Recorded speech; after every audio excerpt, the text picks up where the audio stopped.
Hey, church family, we're finishing up our week this week in Galatians chapter 6, continuing to talk about how we support one another. And so all week we've talked about how to support one another, but there are some lines there. We have to draw some boundaries there when it comes to supporting one another. And Paul kind of alludes to that in chapter 6 in Galatians here, and we're going to look at verse 5, short verse, but a lot there. It says, for each person will have to carry his own load. And so up to that point, he's encouraged people to carry a load with one another. He's also encouraged people to have pride whenever God works through you and to give the glory to God in that. But then he says, hey, for each person will have to carry his own load. And what he's kind of expressing is, hey, sometimes you are on your own, right? There's a difference if you're carrying a backpack or if you're carrying a refrigerator, okay? When you're carrying a refrigerator, you got to have some help unless you're just some kind of a beast, okay? But a backpack, it would be ridiculous if you were to ask someone to help you carry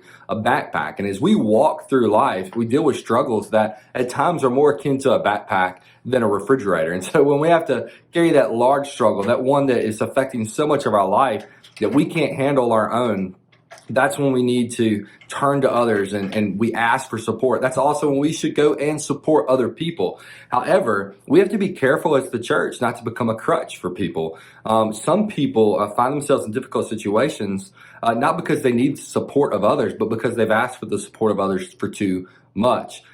They are carrying a small struggle, a backpack, and by the church becoming a crutch, by the church not allowing that person to figure this thing out on their own, not learning how to function and deal with that issue, what the church does is it cripples that person. If I never required my children to learn how to walk, we would be, this year going to kindergarten, crawling on our hands and our knees. But I required it. We worked to teach my children to walk. And because it was required, they had to carry that. They had to learn to do that. I could not be a crutch for them in that. And so we have to be careful to differentiate between what are the struggles that we need to help support someone in, and what are the struggles that we need to allow someone to figure out. We can offer wisdom, we can offer help, but we need to allow them to carry that on their own, to build up an endurance. And ultimately, they're going to grow in their faith through that. They're going to gain wisdom. They're going to trust in the Lord.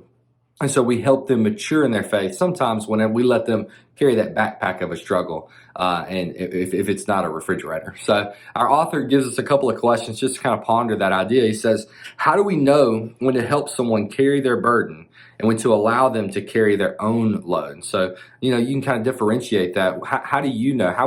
What would you do to decide between carrying a burden for someone or allowing them to carry it on their own? And the second question is, why is it important to always focus on grace? I love that question. I want to be careful not to jump too deep because you're supposed to answer it.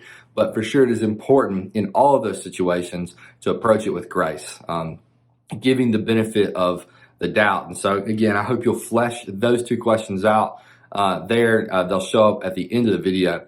And so church family, as you are trying to learn how to differentiate, when do we help and when do we just direct, and how do we figure out how to jump in there without becoming a crutch for someone? We want you to know that we love you and we're praying for you.